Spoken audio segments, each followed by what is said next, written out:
telephone conversation. Now you have some time to look at questions 1 to 6.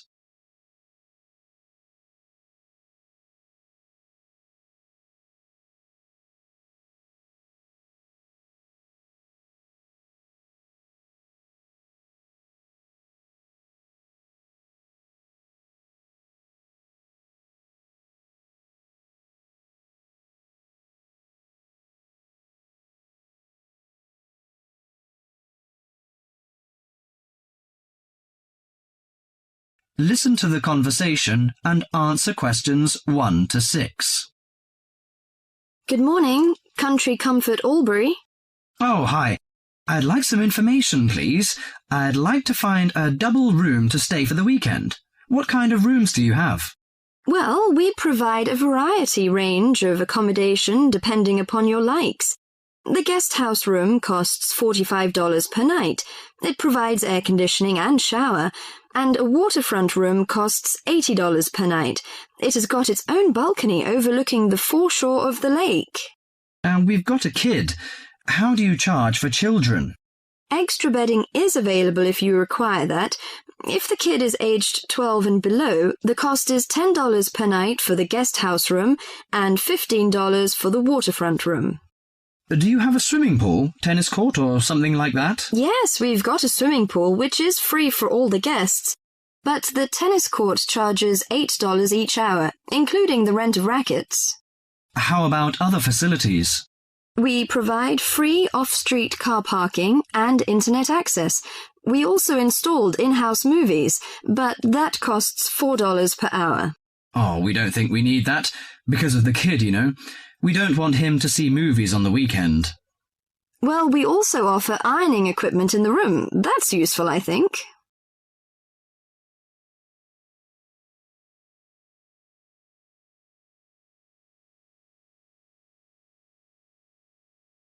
Before listening to the rest of the conversation, you have some time to go through the questions 7 to 10.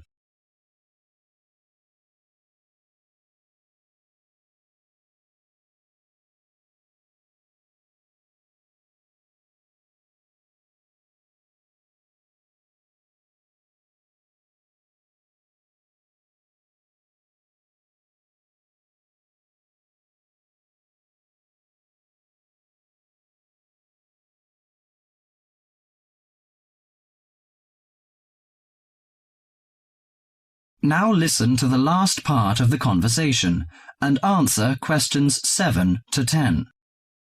Great! Could you tell me the address? How do we get there? Yes, it's Country Comfort Albury, Albury, at 648 Dean Street, New South Wales. 648 Dean Street, Dean, is that right? Yes.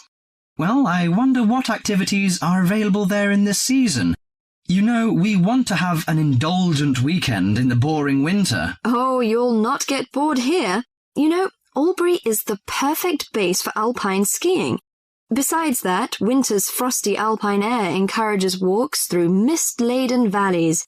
You can walk alongside rushing streams and waterfalls. After returning to the warm and comfortable lounge, you can sit by the open fire.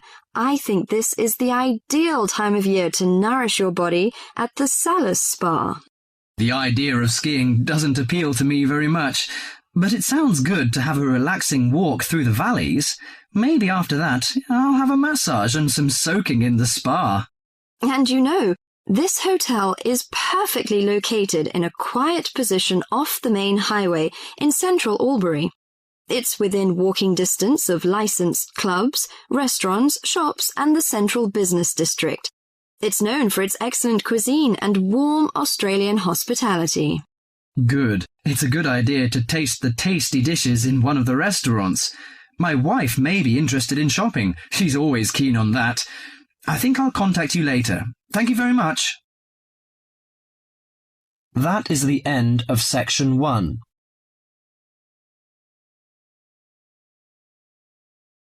You now have half a minute to check your answers.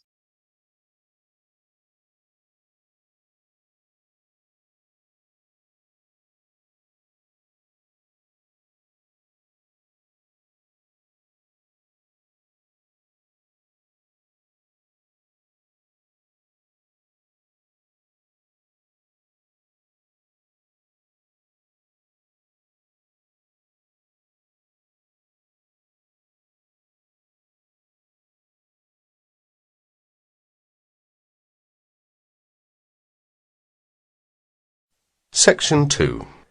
You will soon hear an informative talk given by Michelle on how to keep out burglars and keep your home safe. Before you listen, you have a chance to read questions 11 to 16.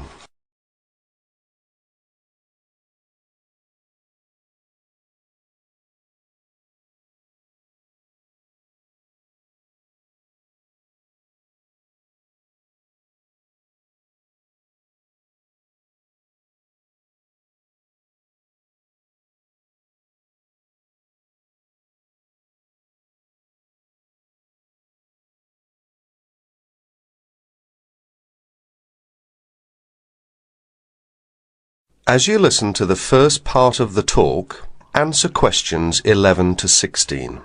Keep 'em out. There's no fail-proof way to keep out a burglar, but every little bit of deterrence helps. Even if you can't afford a security system, you can take a few minutes to make your home a little safer. Some relatively simple steps will greatly decrease the odds of a break-in, which means you can enjoy a bit more peace of mind. And isn't that what home is all about? Think like a burglar. If you were one, how would you get into your home? Evaluate your home from the inside and out, night and day. You might even try a mock break-in, trying window jams and loose locks on your house's perimeter. To keep out a burglar, the first thing to do is to secure the windows. Though windows are relatively easy to break, the loud noise of shattering glass will deter a thief if you're near other houses. Don't leave windows open during the night, whether you're at home or away. That's a common sense precaution, but a surprising number of people forget to do just that. Use a pick-proof locking device for your windows. Make sure the frames are solid. If you're beyond the earshot of your neighbours, they won't hear the glass breaking. Consider installing a plexiglass sheet for the more accessible windows. This will make entry through them more difficult. Your doors should also be secured. If you don't have a peephole, install one in the front door. If you have one, make sure that you and your family are in the habit of using it. Don't open the door to anyone you don't know, especially at night. If the peephole is out of reach of your children, keep a stepladder or stepping box by the door for them to use. If there's any glass within 2 feet of your front door lock, consider a locking device that would be out of reach if the glass is broken. Now, a few tips on how to protect your valuables. Don't leave your valuables, stereo, computer, jewellery, etc., where they can be seen from the window. If you don't want to hide everything from sight, consider blinds. Make a valuables inventory. Keep a record of your expensive and personally significant items, not just a listing, but a photographic or videotape record if possible. Store this inventory at another location. This is helpful for both the police and the insurance agency to identify the stolen goods. Use an engraving pen to mark these items with some kind of personal identifying information, such as your initials, in an inconspicuous place. This also helps record your possessions in case of any other mishap, such as fire or flood. Now look at questions 17 to 20.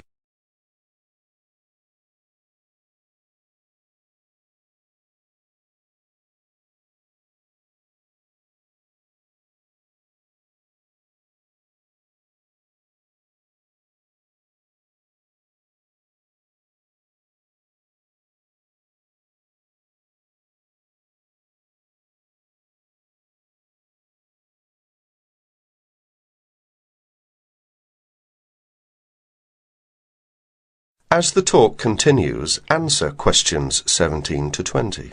Don't stop your security awareness at the outside walls of your house. Your yard areas, if any, also deserve your attention. In general, don't leave anything around the yard that might help a burglar get into your house. Ladders, stackable boxes, or any garden tools should be put away. preferably in a locked cabinet. Install a light in your yard that is sensitive to movement. Place it high and out of reach. Trim hedges or bushes that are near doors or windows. These can be good hiding places. Don't place outdoor furniture tables nearby the house. These could become an easy stepladder to the roof. When you are on vacation, create the occupancy illusion.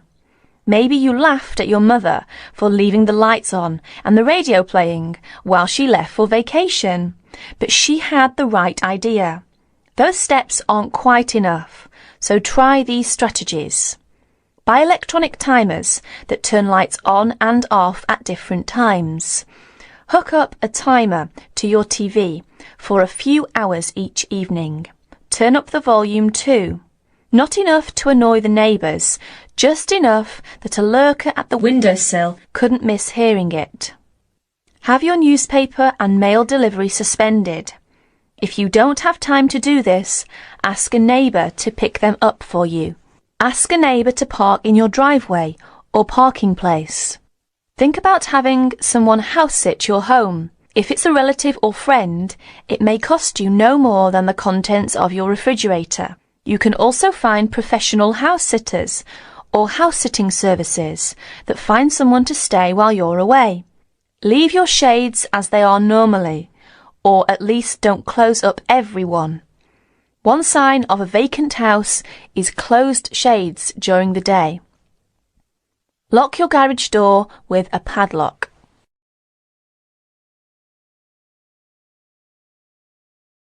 That is the end of section 2. You will have half a minute to check your answers.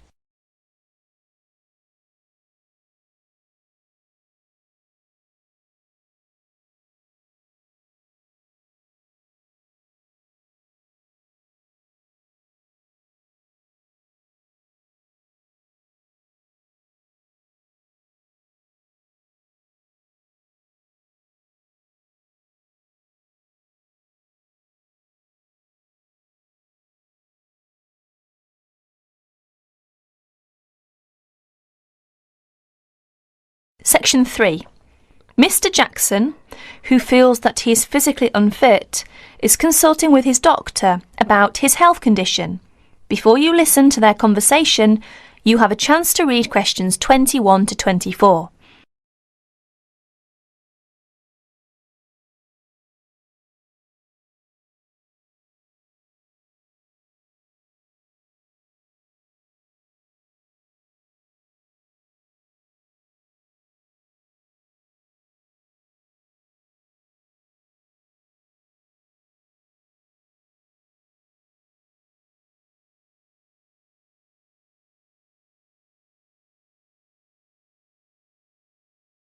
Now please listen to the recording and answer questions 21 to 24.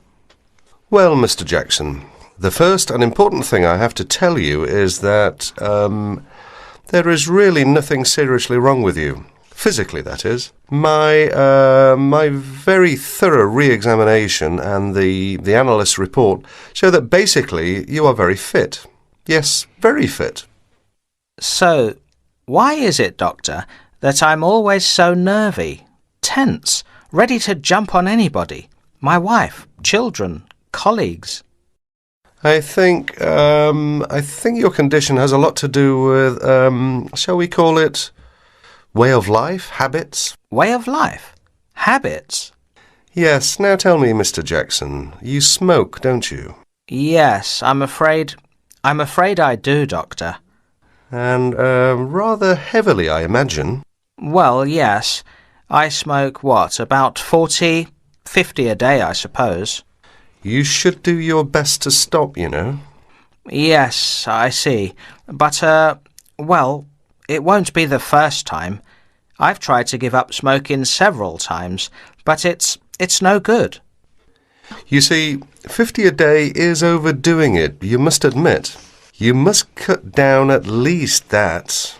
Ah, yes.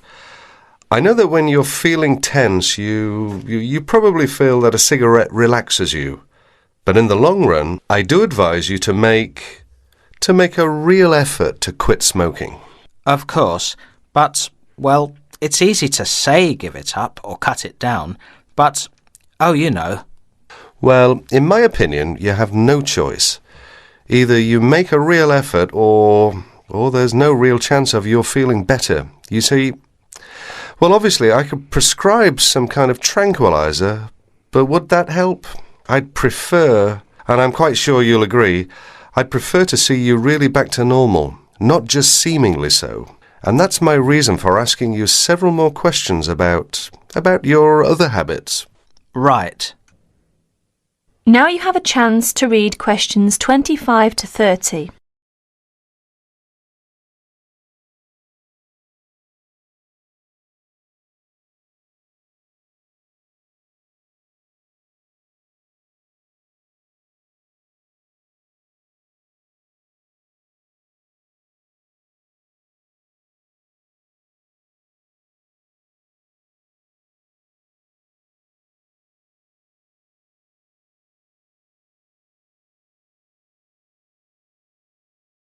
As you listen to more of their conversation, answer questions 25 to 30. Your eating habits, for example. What do you eat normally, during a normal day? Yes, well, I'm a good eater. Yes, I'd say I'm a good eater. Now let's see. Up at 8 in the morning, and my wife has a good breakfast ready. A good breakfast. The usual. A cereal followed by bacon and eggs with fried bread and perhaps a tomato or two. Then toast and marmalade, all washed down with a couple of cups of tea. Yes, I really enjoy my breakfast. Yes, I can see you do, but I'd advise you to eat rather less. We'll come to that later. Go on. Then lunch. No, first brunch. A cup of coffee and a bun at 11. Lunch has to be quick, because there's so much to do in the office about that time, so I have a pint and a sandwich in the pub. All very hurried. Try to be in less of a hurry. But I make up for it in the evening. I get home at about 7. Dinner's around about 8. Yes, my wife's an excellent cook. Excellent. It's usually some meat dish, and we like spaghetti as a first course. Spaghetti, a meat dish, cheese, sweet. But then, at the end of the day, shall we say, then I begin to feel on edge again. Most evenings after dinner, we read or watch TV, but I get this terrible feeling of tension. Well, I'm sorry to have to say this because you obviously enjoy your food, but I really do recommend that you eat less, and secondly, that you eat more healthily. Instead of having that enormous breakfast, for example, try to be content with fruit juice and some cereal. I see, but 11 says right. Well, that's all right, but lunch should be more leisurely. Remember, your health is at stake, not your job. As for dinner, I'd advise you to eat a soup, perhaps, with a salad. A salad followed by some fruit. But my wife's cooking is superb, granted. And she probably enjoys preparing delicious meals for you. If you like, I'll have a word with your wife. No, that won't be necessary. Thanks just the same, Doctor, but no. That is the end of section 3. You now have 30 seconds to check your answers.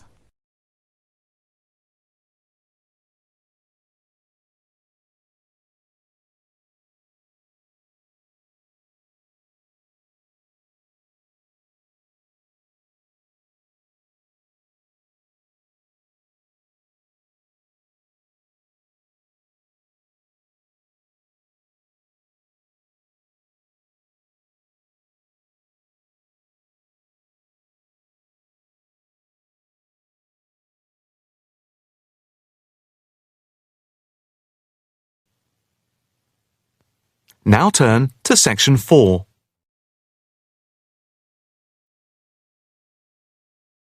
Section 4. You will hear a talk on the effect of architecture on people's mood. First, you have some time to look at questions 31 to 40.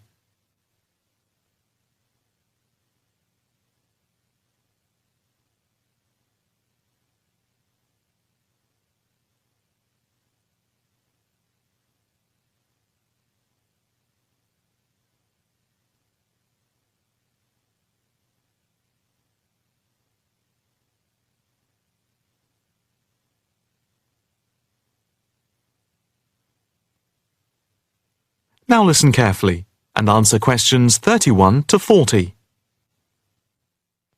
My group has been doing a project on the importance of architecture in people's lives and whether it has any impact on the lives of people in general. The main part I have played is in the collection of data to find out what effect, if any, various buildings have on people's mood, i.e., whether ugly buildings make people unhappy and whether beautiful buildings do the opposite. We had originally thought of starting measuring people's reactions by using a questionnaire with about 40 questions, which we were going to hand out to people, including students at the university. But we were worried that doing the questionnaire would be too time-consuming for people to fill in, so we gave up the idea.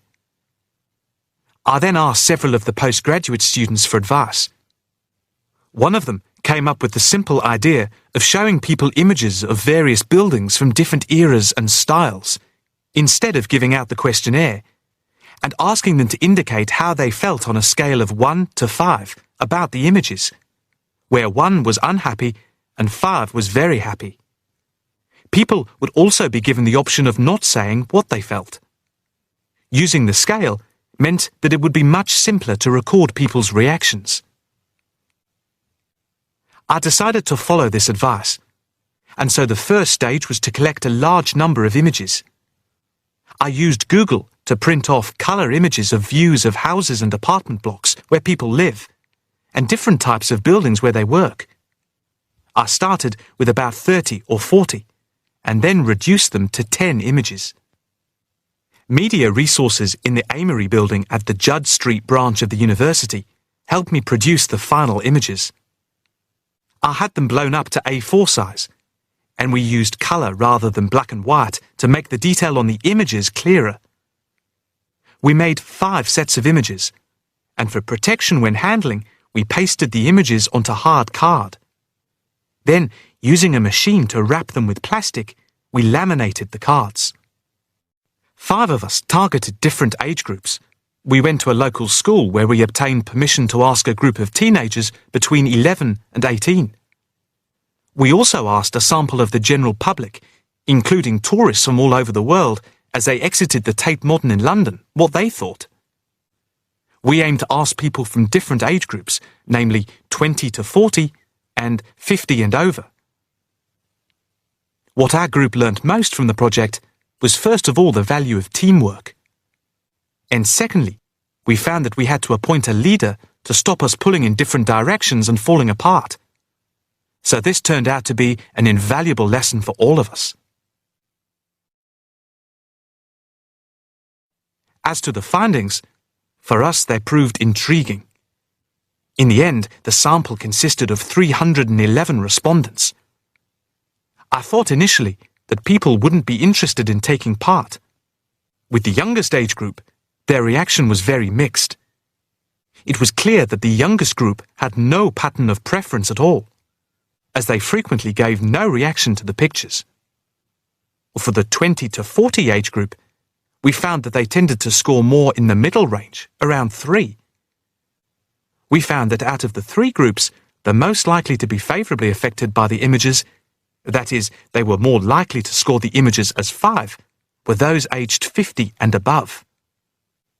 And nobody in this age group failed to say what their reaction was, which was unique for the 3 groups. In total, I have to say that about 71 people indicated that they had no reaction at all to an image. Our general conclusion is that we need to find out more about why people react as they do, by perhaps giving them a chance to give reasons for their decisions. I would like to finish there and give my teammates a chance to add anything I've missed or take any questions or suggestions. That is the end of section 4. You now have half a minute to check your answers.